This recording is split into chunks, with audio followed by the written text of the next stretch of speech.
Today is Thursday, July 10th. We'll tell you why the FBI is now investigating two of President Trump's critics who were once powerful figures in the Obama administration. Also, we're talking about the latest letter from President Trump that shows sometimes the driving force behind tariffs might have nothing to do with economics. Plus, a huge milestone on Wall Street, a new controversy surrounding Elon Musk's AI chatbot, and the so-called grandma hobbies that have become popular with 20-somethings. Those stories and even more news to know next. Welcome to The Newsworthy. All the day's news in around 10 minutes. Fast, fair, fun, and on the go. I'm Erica Mandy. Thanks so much for being here. You ready? Let's do this.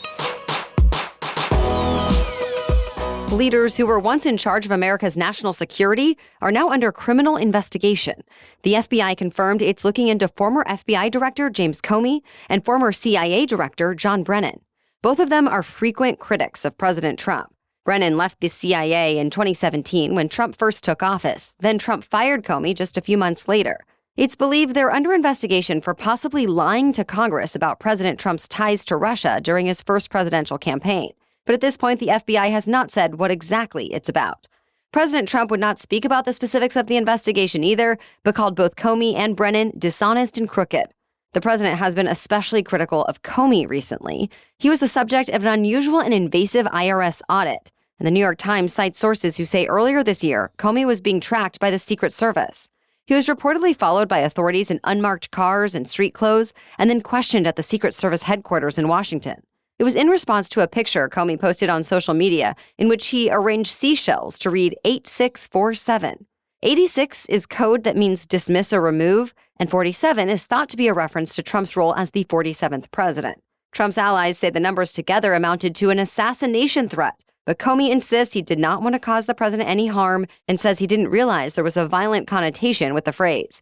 T-shirts saying both 8647, referring to President Trump, and 8646, referring to former President Biden, are common and still available online. Florida still cannot enforce a new immigration law. The U.S. Supreme Court agreed with a lower court that put the state law on hold, at least for now, while the case plays out. Since this was another emergency order, the justices did not explain their reasoning, but their decision still takes effect immediately. The Florida law made it a state crime for undocumented immigrants to enter the state and threatened anyone caught violating it with mandatory prison time. Immigrants' rights groups sued, saying immigration enforcement is the federal government's job, not the state's. Florida's Attorney General defended it, saying the measure is okay since it just supplements federal immigration law and doesn't contradict it. Either way, Florida is just one of several Republican states, including Texas, Oklahoma, and Iowa, that have tried to crack down on immigration with their own laws. Most of them have already been blocked for stepping on federal authority. But Florida has been ramping up its immigration enforcement anyway. Remember, we told you about that temporary detention center that's been nicknamed Alligator Alcatraz, and it has plans for more facilities. Plus, earlier this year, the state teamed up with federal agents to arrest 1,100 migrants in a single week. To be continued. We are now nearly a week into the recovery from flash floods in Texas, and yesterday the death toll reached 120. It's expected to rise even more since at least 172 people are still considered missing. Search teams still have not given up their missions to find anyone lost in the debris, but law enforcement officers say there are people in the area just sightseeing, making it harder for crews to do their jobs. So they are asking everyone not formally part of the mission to give them space so they can do their work. Also this week, Texas Governor Greg Abbott released the agenda for an upcoming special session and confirmed state lawmakers will talk about improving early warning systems, relief funding, and more. President Trump sent more letters to trading partners revealing new tariff rates. So far, the highest rate of 50% has gone to Brazil. Trump says it's because of the country's treatment of former President Jair Bolsonaro. He's a right-wing populist leader who is accused of trying to stage a coup after losing the 2022 election. Now, Trump calls the legal action against him a witch hunt that should end immediately. He also objected to Brazil fining social media companies like X and Meta. In response, Brazil's new president said he would not be accepting any outside interference in Brazilian matters, and he pointed out how the U.S. actually exports more to Brazil than it imports. Separately, President Trump announced 30% tariff rates on countries like Libya and Sri Lanka, a 20% rate on goods from the Philippines, and more. Trump also officially announced he'll impose a 50% tariff on global copper imports. All of the new tariffs are set to take effect August 1st. Chipmaker Nvidia made history again this week. It became the first company ever to reach a market value of $4 trillion. That's a huge boost from a little over 2 years ago, when Nvidia was worth about $500 billion. Since then, other tech giants like OpenAI, Amazon, and Microsoft have spent big money to build massive data centers to fuel their artificial intelligence. And all of those companies are using Nvidia chips to power at least some of their services. Nvidia says its revenue topped $44 billion in the first quarter, soaring by about 70%.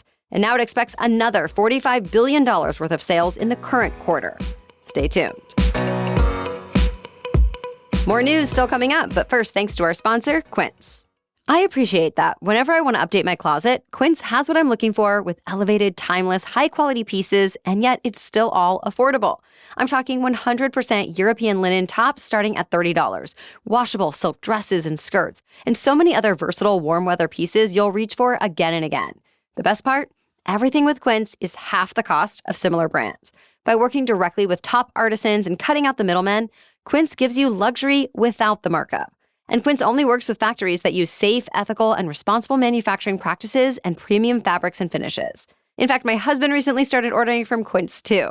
And by the way, it's not just clothes. I'm loving my carry-on suitcase from Quince. The 360-degree spinner wheels make it super easy to maneuver. The interior compression panels work surprisingly well to help me fit everything I need in there. And it looks super cute and stylish, and I love the color. Give your summer closet an upgrade with Quince.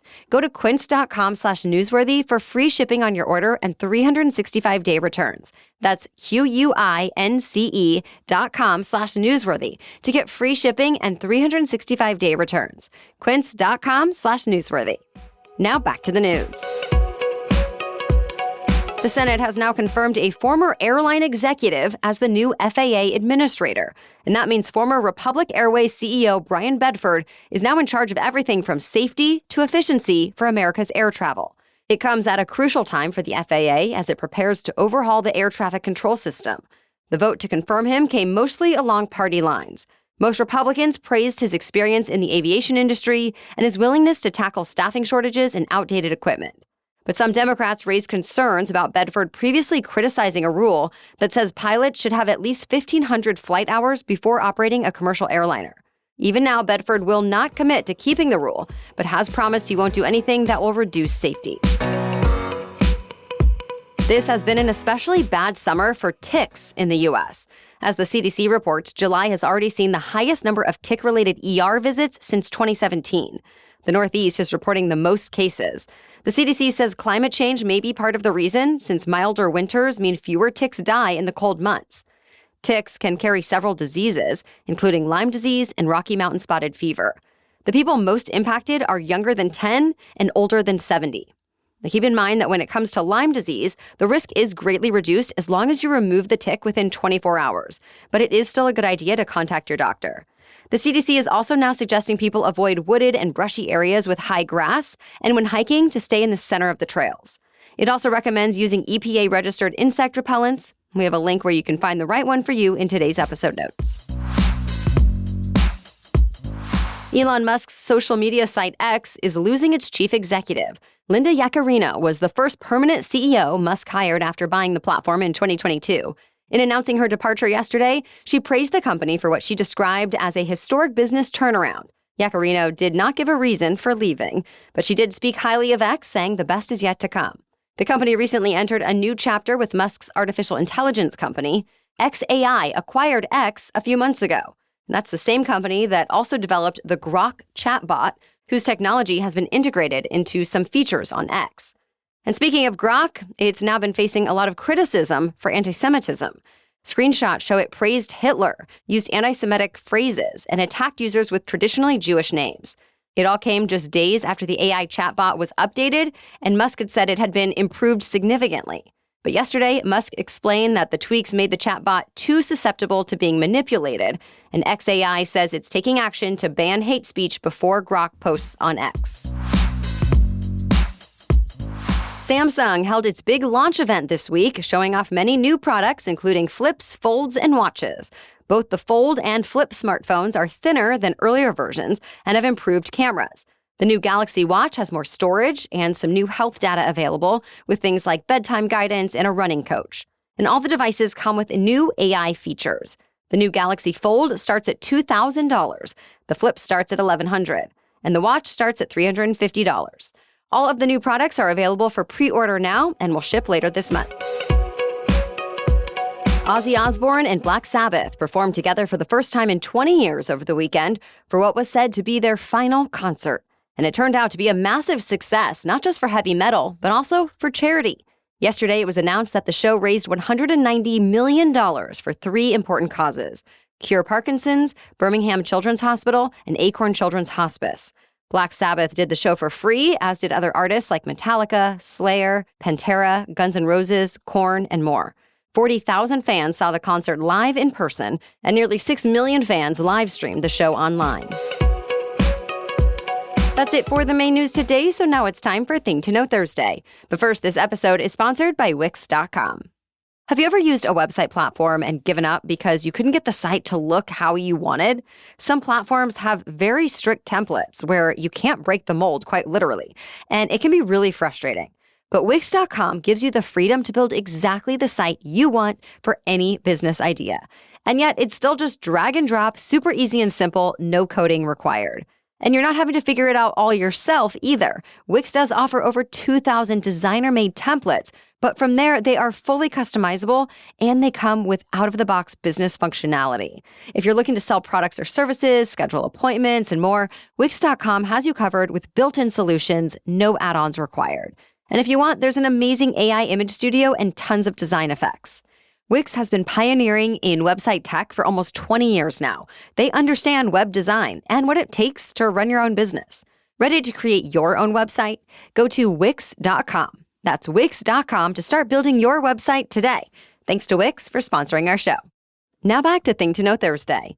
Even with all the technology in the world at their fingertips, more young adults are instead going for old-timey hobbies. It's a trend called grandma hobbies or granny core, both meant to be terms of endearment. These kinds of hobbies include knitting, crocheting, baking, and gardening. The idea is to embrace anything cozy, whimsical, and nostalgic. And there's actually research to suggest these 20-somethings are onto something with the trend. One recent study found people with hobbies like knitting report feeling calmer, less stressed, and more uplifted. But if knitting isn't for you, there are still ways to get the benefits. Some psychologists suggest any kind of slow, hands-on activity can promote mindfulness and spark creativity. And brain researchers have found a diverse range of activities linked to better brain health, especially in areas related to memory and learning. By the way, these days, grandma hobbies may be more important than ever to fight digital burnout. So to that end, the experts suggest taking up hobbies not to impress anyone else on social media or to follow a certain trend, just for your own enjoyment without expectations. Thank you so much for listening and supporting the show however you can. Whether you become an insider for ad-free episodes, share the show with friends and family or on social media, buy our merch or from our sponsors, or simply make listening part of your everyday routine, thank you. We appreciate you. All right, we'll catch you up on more news to know tomorrow. Until then, have a great day.